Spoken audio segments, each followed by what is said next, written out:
Hi friends, உங்கள் Rockford. இப்போ பார்த்தீங்கன்னா இந்த மாதத்தில் நல்ல கோடை, அம்மனுக்கு கூழ் ஊற்றணும். நாங்கள் இன்றைக்கி எதனால் ஊற்றுறோன்னா, தம்பியினுடைய கல்யாண பத்திரிக்கை வைக்க போகிறோம். இப்போ எல்லாருக்கும் நான் இன்விடேஷன் வைக்கிறேன். அப்படின்னா நான் இதுலேயே கூப்பிட்டணும்னு நினச்சிக்கோங்க. இப்போ அம்மனுக்கு ஃபஸ்ட்டு எது இருந்தாலும் அம்மாவுக்கு பத்திரிக்கை வைக்கணும். இப்போ நம்ம கூழ் ஊற்றணுன்னா தான் நம்ம இந்த ஒரு பத்திரிகை எல்லாருக்கும் தங்கு தடை இல்லாத நடக்கும். அதனால எங்கள் தாய்க்கு எப்படியெல்லாம் கொடுக்குவாங்க, நீ வெள்ளியில் சரி தங்கத்துலேயும் குடம் வச்சு கூழ் ஊற்றுனா கூட அவங்களுக்கு சந்தோஷம் வராது. அவங்களுக்கு எதில் சந்தோஷம் வரும்?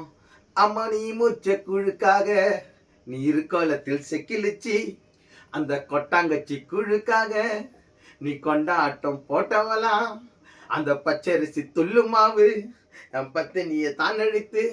அப்படி இந்த ஈமுச்ச கூழ் வெறியும் கொட்டாங்கச்சியில் தான் மழை போல இருந்தாலும் உள்ளங்கை அளவுக்கு தான் அவருக்கு கும்பமே. அந்த மாதிரி கூழு கும்பம் படைச்சி பச்சரிசி துள்ளுமா என் தாயாருக்கு படைசாத்தி இன்றைய நாளில் நாங்கள் கும்பிட போகிறோம். Until this, bye from Rockford. We'll see you next video.